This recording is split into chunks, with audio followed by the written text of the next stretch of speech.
Hola a todas y a todos. Somos el grupo CLIS 2A, compuesto por Aldara, Laura Deus, Laura Díaz, Violeta, Lucía, Eva y Ana. Y hoy hablaremos del ciclo cardíaco tocando distintos puntos como una pequeña introducción, su sístole y diástole, el aumento de la frecuencia cardíaca, la función de las aurículas, la salida de sangre de los ventrículos en la sístole y los volúmenes. Para empezar con la introducción, decir que se denomina ciclo cardíaco a la serie de eventos cardíacos que ocurren desde el principio de un latido hasta el comienzo del siguiente. Todos los ciclos se inician con la generación espontánea de un potencial de acción en el nódulo sinusal. Para seguir, a nivel morfológico, ubicar el nodo en la pared lateral superior de la aurícula derecha, situado cerca de la abertura de la vena cava superior. El potencial de acción viaja desde este lugar con rapidez a través de ambas aurículas y seguidamente a través del haz de His hacia los ventrículos. Por último, fisiológicamente, el ciclo cardíaco está compuesto por períodos y estos a su vez por fases. Dado a esta disposición del sistema de conducción, existe un retraso de más de 0,1 segundos durante el paso del impulso cardíaco desde las aurículas a los ventrículos.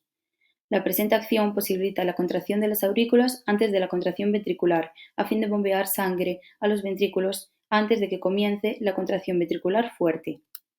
En consecuencia, las aurículas actúan como bombas de cebado para los ventrículos, mientras que estos, a su vez, proporcionan la principal fuente de energía para transportar la sangre a través del sistema vascular del cuerpo. El total de duración del ciclo cardíaco, incluyendo sístole y diástole, es el recíproco de la frecuencia cardíaca. Por ejemplo, si la frecuencia cardíaca es de 72 latidos por minuto, la duración del ciclo cardíaco es de aproximadamente 0,0139 minutos por latido. En la gráfica se relacionan temporalmente los fenómenos auditivos, eléctricos y mecánicos con los cambios en los volúmenes y presiones que ocurren durante el ciclo cardíaco. Durante la sístole auricular, la aurícula se contrae y aumenta su presión.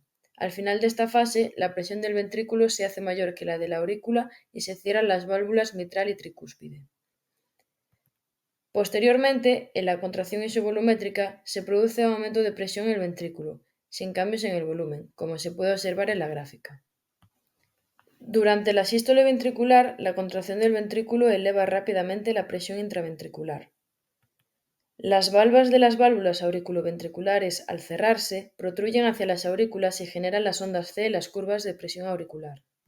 Como podemos observar, el volumen ventricular desciende conforme sale la sangre hacia la circulación. La denominada incisura en la curva de presión aórtica se produce por un corto periodo de reflujo inmediatamente antes del cierre de la válvula aórtica. Al inicio de la diástole ventricular, la presión en la aurícula disminuye al liberar su sangre hacia el ventrículo, lo que se corresponde con la fase descendente de la onda V. Por último, durante la diástole auricular, las aurículas se llenan de sangre y se produce un aumento progresivo de la presión intraauricular, hasta superar la presión intraventricular. La taquicardia es el término que se refiere al aumento de la frecuencia cardíaca, lo cual conlleva a una reducción de la duración del ciclo cardíaco. El tiempo que dura el potencial de acción y la sístole también se acortan, pero no tanto como la diástole. A una frecuencia cardíaca normal de 72 latidos minuto, la fase sistólica ocupa aproximadamente 0,4 de un ciclo cardíaco completo. La fase sistólica es 3 veces la frecuencia cardíaca normal y representa aproximadamente el 0,65 de todo el ciclo cardíaco. Es decir, un corazón que late a una velocidad alta no puede permanecer relajado el tiempo suficiente para llenar completamente los ventrículos antes de la siguiente contracción. Algunos factores que producen un aumento en la frecuencia cardíaca pueden ser un cambio brusco de la temperatura corporal. La sangre intentará llegar más rápido a toda la superficie de nuestra piel, con el objetivo de regular nuestra temperatura, es decir, refrescarnos o calentarnos. La necesidad de oxígeno disminuye la duración de la diástole. Distintas enfermedades, como la aterosclerosis, que consiste en la acumulación de placa en el interior de las arterias. También tendríamos la hipertensión arterial, la diabetes, enfermedades autoinmunes, obesidad. Prácticamente todos los medicamentos afectan al ritmo cardíaco. el ejercicio físico, el estrés emocional, entre otras cosas. Las venas suministran sangre constantemente a las aurículas. De esta sangre, el 80% no queda momentáneamente retenida en la aurícula, sino que fluye directamente hacia los ventrículos, incluso antes de que las aurículas se contraigan. Esto significa que la contracción auricular provoca una especie de llenado adicional de los ventrículos, como si fueran una bomba cebadora. De esta forma, aumentan la efectividad del bombeo ventricular hasta en un 20%. Sin embargo, el corazón podría seguir funcionando incluso sin este 20% de eficacia adicional. Esto se debe a que tiene la capacidad de bombear una cantidad de sangre muy superior a la que necesita el cuerpo en reposo, entre un 300 y un 400% más. Por tanto, cuando las aurículas no funcionan, es poco probable que se note la diferencia a menos que una persona haga ejercicio, ya que en este caso sí que se podría desarrollar síntomas de insuficiencia cardíaca, principalmente dificultad para respirar. En la sístole ventricular, las válvulas auriculoventriculares están cerradas y se acumula sangre en las aurículas. Cuando la sístole termina y las presiones ventriculares caen, las presiones en las aurículas empujan las válvulas auriculoventriculares para abrirlas, permitiendo que la sangre fluya hacia los ventrículos. Esto se conoce como el periodo de llenado rápido de los ventrículos, que dura el primer tercio de la diástole. En el tercio medio de la diástole solo fluye una pequeña cantidad de sangre hacia los ventrículos, que viene de las venas a través de las aurículas. En el último tercio de la diástole, las aurículas se contraen y añaden impulso al flujo sanguíneo hacia los ventrículos, representando aproximadamente el 20% del llenado ventricular por cada ciclo. El envejecimiento y ciertas enfermedades como la hipertensión arterial provocan que la primera parte de la diástole no se llene en los ventrículos, y esto hace que se necesite más volumen o llenado en la contracción auricular para mantener un gasto cardíaco adecuado. Esta acción es esencial para mantener la circulación sanguínea y suministrar oxígeno y nutrientes a todos los tejidos del cuerpo. La salida de la sangre de los ventrículos en la sístole se produce en 3 períodos: el de contracción isovolumétrica, el de eyección y el de relajación isovolumétrica.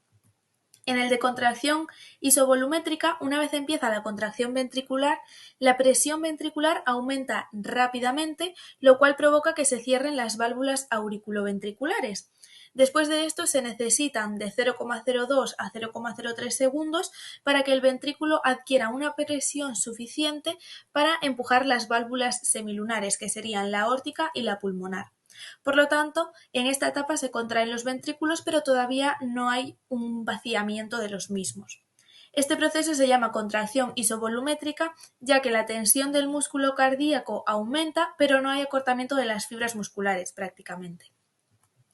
Periodo de eyección. En el momento en el que el ventrículo izquierdo adquiere una presión algo mayor a 80 milímetros de mercurio y la del ventrículo derecho sea de 8 milímetros de mercurio, las presiones ventriculares empujan las válvulas semilunares, aórtica y pulmonar, para abrirlas. En este momento la sangre sale de los ventrículos hacia los pulmones por la arteria pulmonar y hacia el resto del cuerpo por la aorta. El 70% de la sangre que sale en la sístole fluye en el primer tercio del periodo de expulsión y el 30% restante fluye en los 2 tercios siguientes del periodo de expulsión. Por lo tanto, el primer tercio recibe el nombre de expulsión rápida y los 2 siguientes tercios se llaman periodo de eyección lenta. Periodo de relajación isovolumétrica.